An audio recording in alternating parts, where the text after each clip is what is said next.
Welcome to B2B Sales Trends, the podcast dedicated to sales leaders in the B2B space, where we share conversations about innovative and successful sales transformations to keep you up to date on the latest trends. This podcast is brought to you by Global Performance Group. Welcome yet to another fabulous episode of the B2B Sales Trends podcast, my lovely people. The show that brings you hacks, tips, thought leadership to the topic of B2B selling. My name is Harry Kendlbacher, and today's episode is going to be fabulous. Today I have with me Mike Hennings, who is the VP of Business Development at Hubbell. Welcome to the B2B Sales Trends podcast, Mike. Hi, thank you. It's great to be here. As a sort of to kick this off, can you give us a bit of an intro about yourself, your role, and Hubbell? Sure. So as the Vice President of Business Development, I manage our vertical market strategy and national contractor team across Hubbell's brand of portfolios. I've been with Hubbell for 15 years, almost 15 years in the industry for close to 20, across various positions in both manufacturing and distribution.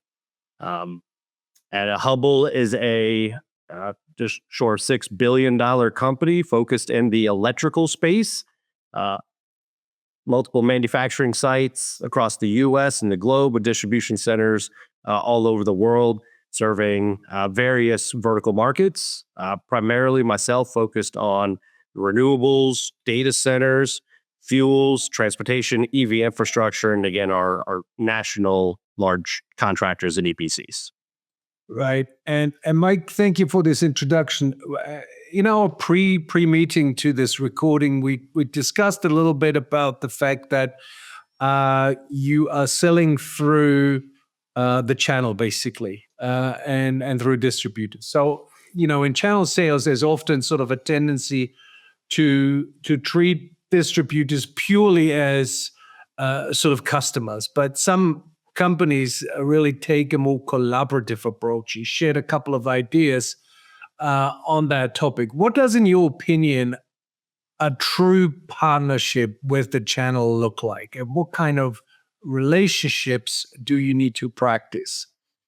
Yeah, great. So in my view, we've tried to shift the focus and the dynamic between the distributor and the manufacturer to where the distributor is not thought of as the customer, but as the partner of the manufacturer. We jointly go to market together to make sure we're targeting joint end users, targeting the customer together, making sure that we're both aligned in our goals, whether that's from revenue generation, market penetration, and large projects, and getting to know our customers.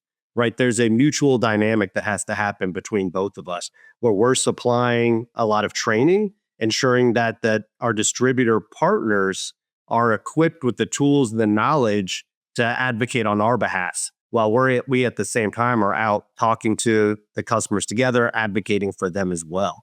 I think it's important anytime you enter a relationship with a channel distributor that you understand first why you are signing this distributor up. It's not just to go and try and add revenue.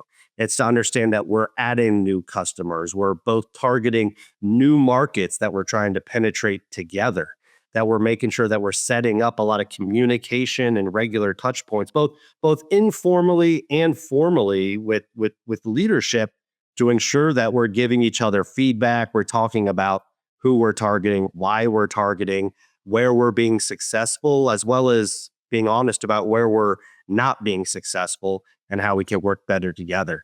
Right? When we work with a multiple channel partners or sign up new channel partners, we'll make sure we're not just taking any revenue out of pocket A and moving it to pocket B, that we're truly both going and growing the business collaboratively and mutual across the marketplace. Right. Interesting. And we obviously see in similar environments the fact that there's multiple stakeholders involved in any of these processes.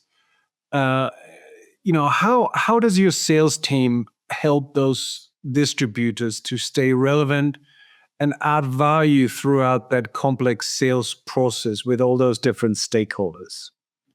Yeah, great question. So one of the things we've done at Hubbell to ensure that we're navigating this really complex environment, right? Today's environment, contractors and end users and owners, developers, engineers are traveling all over the nation. You may have a project that has an owner developer from California, an engineering influence in the Midwest, and a contractor influence that's coming out of the Southeast. So how does someone who's geographically constrained to one area where the project is happening influence all of them?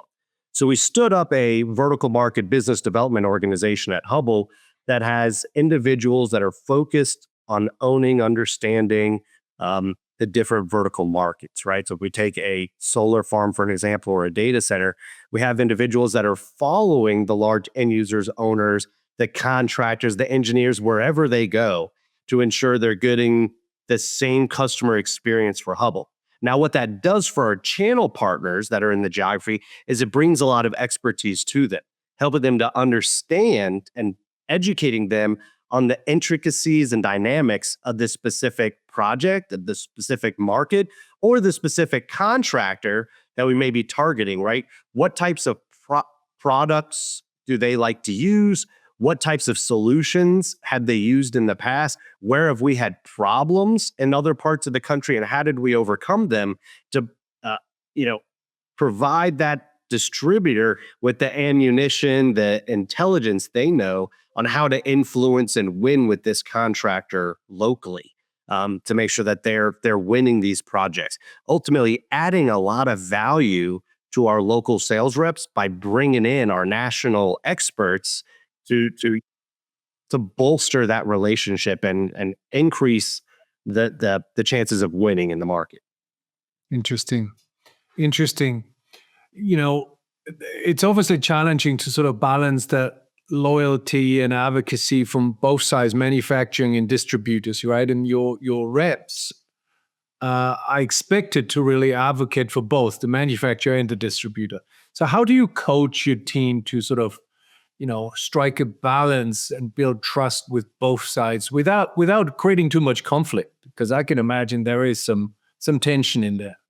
Oh, absolutely. So striking that balance between advocating for the manufacturer and the distributor, definitely heavy around building trust, avoiding conflict. It requires a really nuanced approach. One thing we start with is making sure our sales reps are equipped to understand both the perspectives of the manufacturer, right, ourselves, and our customers, making sure that they understand how not only we're judged and rated and how we grow, but that our distributors, how they grow as well, right? How do they measure success? How do they make money? What is their value proposition so that we can better understand how we influence what success means to them? And starting with that base of understanding allows us to now grow to how we can effectively communicate.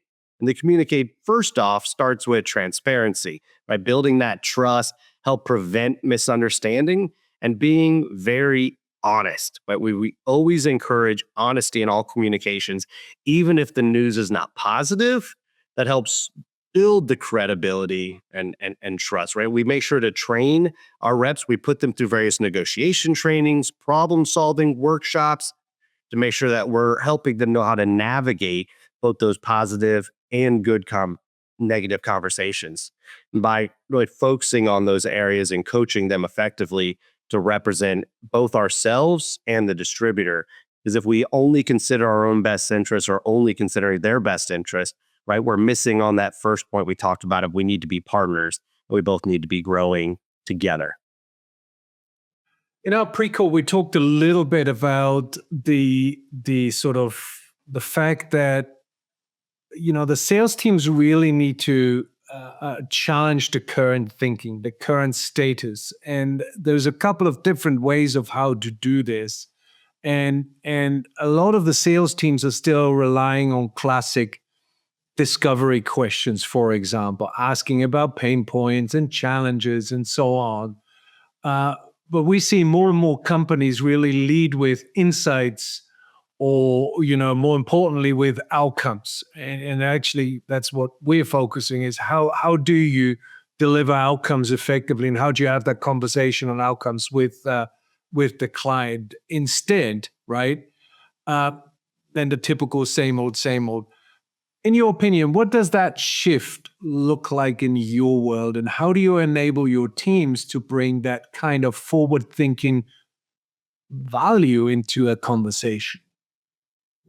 Yeah, absolutely. That shift from traditional discovery questions to leading with insights or leading with desired outcomes has represented a major shift in the evolution of sales in the industry and especially at Hubbell. I think customers have gotten tired of hearing those old probing questions of what's your biggest problem or what's your challenge today, right? It's a fundamental shift from being reactive to proactive, right? Insightful selling is presenting an idea or a solution to the customer that maybe they haven't considered, positioning ourselves to be that more trusted advisor, right? Our teams, we really try to encourage them, empower them to be able to go and do research, to understand the market, to understand what's going on other projects, other parts of the world, other parts of the country, and understand what those problems have been and how Hubbell has developed solutions to help solve those problems out in front of where they are, right? So it's a shift from selling product to or services as a solution to selling them pathways to specific desirable business outcomes, right? And that to make that shift, it comes with enabling our sales teams with quite a bit of training and insight led into the insight led selling, right? So making sure they had that deep industry understanding. We do a lot of internal and external training on the needs and the solutions for specific vertical markets. So if it's a data center versus an oil and gas coker, or this is a big solar farm, the challenges are different for every project. And we bring that expertise to make sure we're saying, here are the challenges for that market. Here are the industry standards. Here are the customer insights that will make you more impactful and help you win more. So we train our reps and give them access to different tools online to allow them to get more analytics into markets and encourage our sales reps to do more pre-call research, right? Again, it's not enough to show up on a call and say, I'm with Hubbell, what's your biggest problem? We want to be proactive. We want them to do the research, have access internally to industry experts across Hubbell that give them the ammunition they need to be more impactful, and when needed, bring us into town to give those big presentations or to really address major problem. It's creating a culture here at Hubbell where we're sharing those best practices across our sales team and encouraging reps to share success stories across our big network, that everybody is joining in on the wins and everybody is learning from each other. And I think shifting our insights and being proactive and sharing all this information is something that allows us at Hubbell to kind of differentiate ourselves from a lot of our competition. It's a very crowded marketplace. We have to deliver more value in the limited interactions we have with our customers if we're going to drive those high conversion rates and ultimately increase our customer loyalty. We would say enough said. I mean, this is a very nice summary. I always think when it comes to discovery, I always stand by the fact that if you can't provoke a new need and you only find out existing needs, that's not good enough anymore. Really, you really need to shift to provoking unconsidered needs, underappreciated needs that the client hasn't considered or appreciated would impact their business. That's going to be really key going forward. If not, you can't really differentiate yourselves because everything else the client knows already, right, about themselves. So it's really an interesting dynamic here. I know, Aussie Hubbell has a number of brands under one umbrella. And I would imagine that this could lead to sort of a bit of a siloed behavior in terms of selling. What have you done to encourage more cross-sell and collaboration in a way across your sales teams? And, what's worked best in this arena? Yeah, fantastic question. Historically, for decades, Hubbell operated all of our brands really very siloed with dedicated sales teams, dedicated ops and finance. And, we ran independently, almost like a holding company as opposed to an operating company. So we've actually been on this transformational journey for quite a few years now at Hubbell, encouraging cross-selling and collaboration across our sales teams. In a large company like Hubbell, it really required a lot of strategic initiatives, making sure we align goals across the company, streamline communication, helping to leverage a lot of the shared knowledge we just talked about. And we've done that through a number of different strategies, right? One of them is obviously sales training. At basics, it starts there, making sure we're bringing the different sales teams together early on to understand each other's products, to understand that broader portfolio that we have to offer, and how all these different products complement each other across the project lifecycle. So then we start getting into what are cross-brand selling techniques. How do we train our guys to go from product A to product B and provide that lead to their counterparts across other businesses? Then beyond just product training and understanding how our products go together, we started to integrate our sales tools, where we unified our CRM system to which everybody was, all the businesses, all the sales groups were all on the same platform and had access to each other's information. So any individual sales rep or business could see what projects as counterparts were chasing, who they were interacting with, where they were being successful, helping them to encourage talking to each other and helping them to encourage working together, and how can we be better prepared, right? Where are our products bought in the life cycle of a project so we can be ensured to be in front of the influencer at the right time? After doing that, it kind of went into changing the culture of our leadership, right? A culture of teamwork, and where we're encouraging the collective success over individual brand achievements. We actually, over the last couple of years, have reorganized our entire sales leadership, where our regional vice presidents and myself no longer represent singular brands, but are responsible and incentivized to across the whole of the Hubbell portfolio. It helps us make better decisions across markets on who we partner with and how we partner, make sure we have the greatest impact on the whole as opposed to the individual. And all those things, the incentive, the training, all helps funnel down so that we just build out that culture in the organization to work collectively.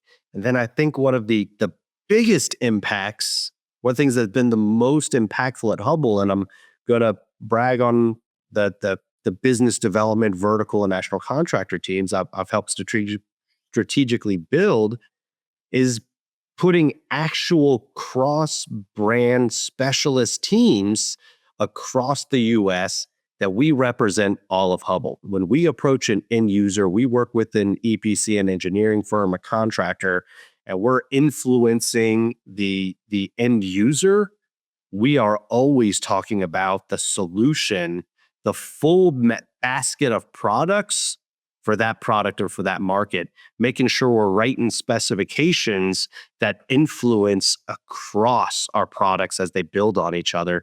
And having these resources, which today is 30 plus people strong, nationally positioned, has given our local sales reps access to stronger influencers and market information, and allowed us to kind of lead the way in what does cross-selling and brand expansion look like, and really making that directly aligned with the type of product for the type of market for the type of customer, right? Having that specialist that sells everything has just allowed us to be more impactful on our messaging and ultimately make us more valuable to our partners and customers.